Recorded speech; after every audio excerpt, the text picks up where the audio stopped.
Oh, what is the most unforgettable experience you've had while being a voice actor? Oh gosh, I don't know if I can say it. Oh man, I don't know if I can say it. I've been in a session where I've seen grown men, as a joke, all drop their pants. They're in their underwear. But Mm-hmm. there was no women around the session, and there was just a bunch of guys. And then all of a sudden, the voice actors at one time all dropped their pants to their ankles. That was pretty funny, you know. And then they kept doing their lines, Oh my word. pretended like it hadn't happened.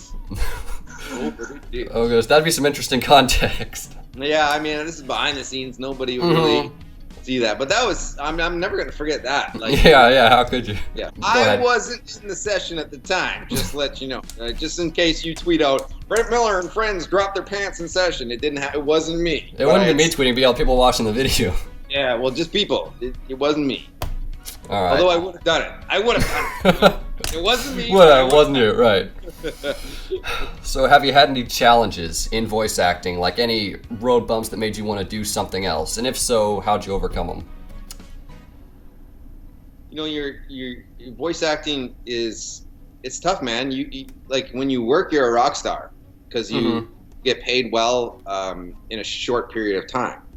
But if I mean, your income goes like this, right? Like, Right. You don't know when your next job is, and yeah, that's a tough way for some people to live. Yeah. So, you know, you got to get your hands in different things and do other things to make money and whatnot. And but it's hard for people. Like if I live in LA, it would be different because there's more opportunity there, and Americans. Well, I mean, but there's more people, Mhm. so I can either do well here or be in the mix here, or if I move somewhere there, really never get roles. I mean, you're competing Mhm. against celebrities and no Yeah, name. yeah.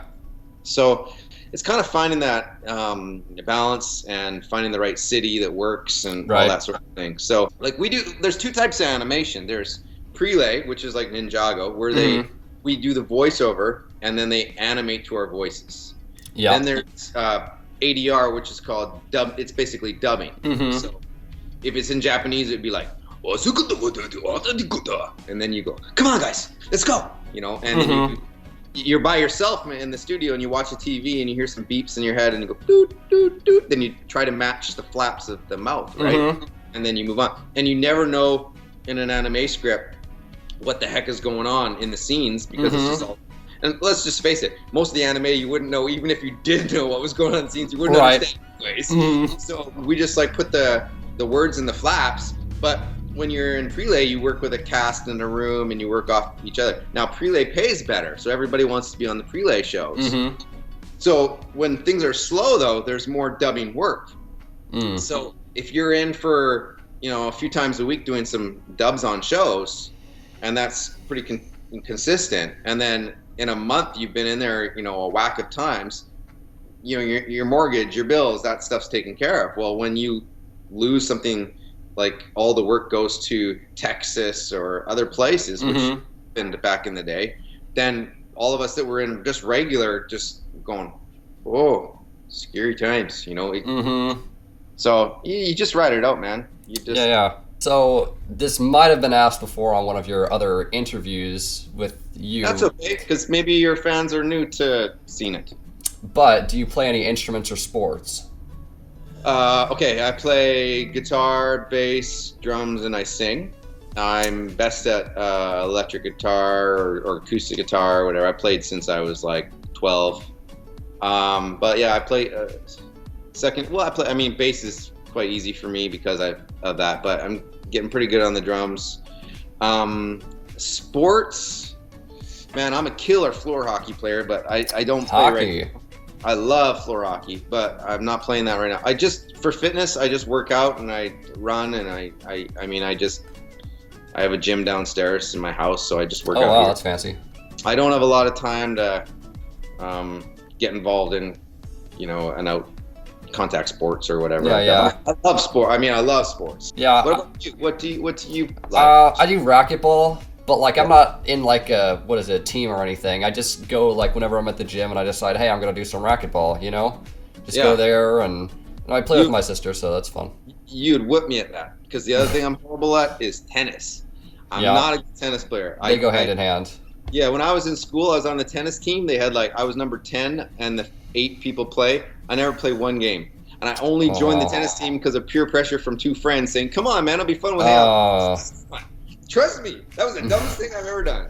So, do you plan on doing interviews with every single person from the cast of Ninjago? Oh, good question.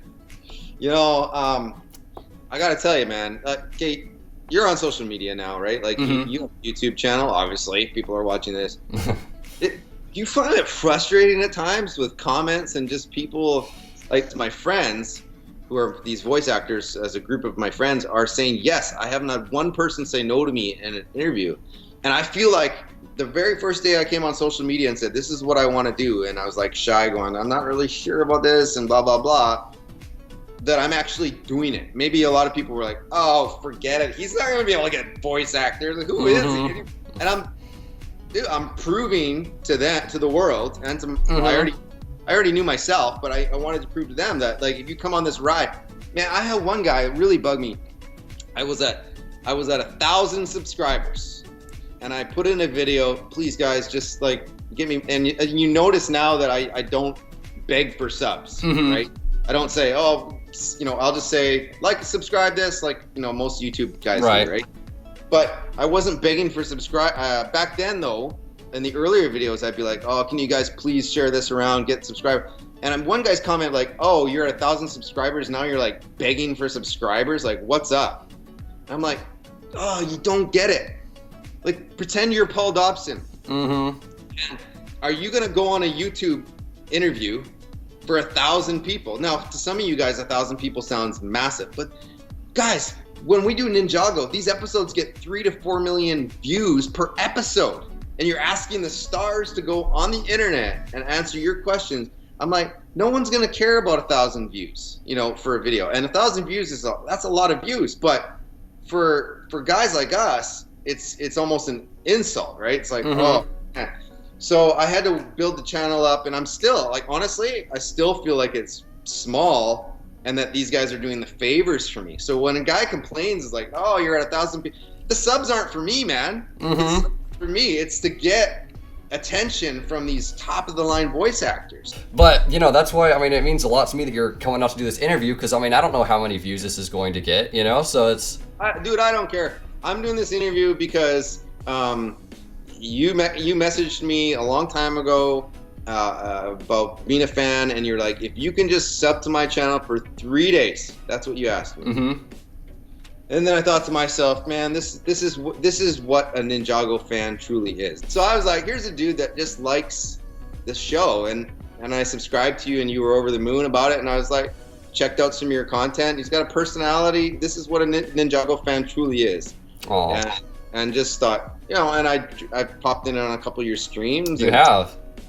Your reaction the very first time was really funny for me, so I was like, I'll do this interview with you. Yeah, it's cool. And nobody else, though. Please don't. If you're watching this, just for Grant. Oh. Sorry. So, do you hang out with other cast members outside the show? Yes and no. Like, we all love each other. Like, honestly, there's a lot of respect. We've done a lot of seasons together and a lot of episodes together. There's a lot of laughs, but we live in different parts of the city, right? So it's, and the voice acting community in general is different than acting, film acting. I don't do film acting, but I did for a year. And, the film acting community is like this. You walk into an audition, you got like 7 other guys in the room that all look like you, and they're all just like keeping to themselves, looking at their sides. It's different. You go to a voice acting audition, and even though you're competing against them, it's like, hey, high five, hugs, and what's that? Yeah, how's it going? That stuff. Yeah, it's a lot of joking, a lot of voices that aren't people's regular voices come out. It's a comedy show, so it's really fun to be around those people, obviously. But we don't get a chance because of personal space. Just not all of us live right in town. It's not. It's not the best. Some guys that are single live right in town, but if you live downtown, it's more of a single life, and I'm not single, so for me, it doesn't really work. Yeah, you're with Pixel, right? That's right. Me and Pixel are hooking out. Yeah. Hello, Pixel. Yeah. So yeah. In short, I love them all. We hang out obviously in the sessions. We'll go grab coffee at lunchtime and hang out with all that sort of stuff. And I'll see them at some parties and whatnot. But it's not like I'm going on a Saturday like, hey dudes, you want to hang out? Because I got things going my own self. So, what's your favorite thing about Zane? That he doesn't give a rip. Like he doesn't care. Like if you hurt his feelings, he'll get over it quick. Mm-hmm. The thing about my personality is I don't like to hold grudges. I don't like to be mad at people. I get frustrated. Obviously, I've shown that in this video that, you know, things like YouTube comments can frustrate me. But Mm-hmm. but in the most part, I forget about things real quickly. I move on, and I'm like, yeah, and I think he's like that. He's easygoing. He's not gonna like try to like create confrontation and whatnot. Mm-hmm. But the same, and I think he's also like a huge defender of his friends and family, and I would be the same. Yeah, I would kill to have that, not just giving anything, you know? Not giving a rip for anything. Like, that would be the best. Yeah, I mean, I have some friends that analyze everything and things really bug them, but it's a lot of wasted energy. So I just go, you know, my life's got a plan, and I'll just keep going towards it and not get in the way of it. So, you know, people are people, and every person has hate and evil in them. Mm-hmm. It's how much is going to come out, right? Mm-hmm. I would like to love instead of like every time I get choked or mad and let that come out. I still get frustrated, as you know, but would love for like hate is a strong word, and people have too many beefs with people and whatnot. I'm just like, don't let it affect you. Like, even if you get if you're a student and you get like a really bad score on a test and you think your life is over, your life is not over. Like, trust me. It's just like I can't even remember things on tests and stuff. Like, your journey is it's already laid out for you. That doesn't mean don't try hard and don't do something. Mm-hmm. But like, okay, for instance, okay, this isn't against fitness people because I work out myself, but like, let's all you do is work out and you're like the buffest, like, you know, you're in the gym 4 hours a day, you're super, super buff, and you're going on thinking, yeah, man, I'm so buff. And then the next day you get hit by a bus. It's all over.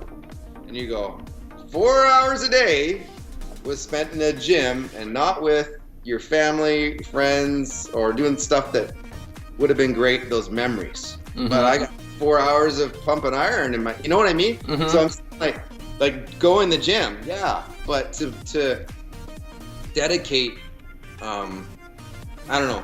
I think friends and family, like I was saying about Zane, very important, because at the end of your life, you're not going to look back and go, man, I was so buff. You're going to say, man, it was great hanging out with my friends or my family. Like, those times we had together, those were great. Yeah. Not look at my arms, man, you know? Mm-hmm. But like I said, same time, you want to be healthy because you want a long life. I'm just using 4 hours in the gym because there are gyms out there, right? Mm-hmm. And if you're a gym rat, I'm sorry, man, but I'm just saying, like, it's good to be in the gym, but not like in sacrificing stuff I think is important in life. Yeah. Man, this interview's gotten deep. Yeah, this is as deep as I've gotten on YouTube. Mostly I'm just like building Lego pieces and getting upset. YouTube comments, yeah.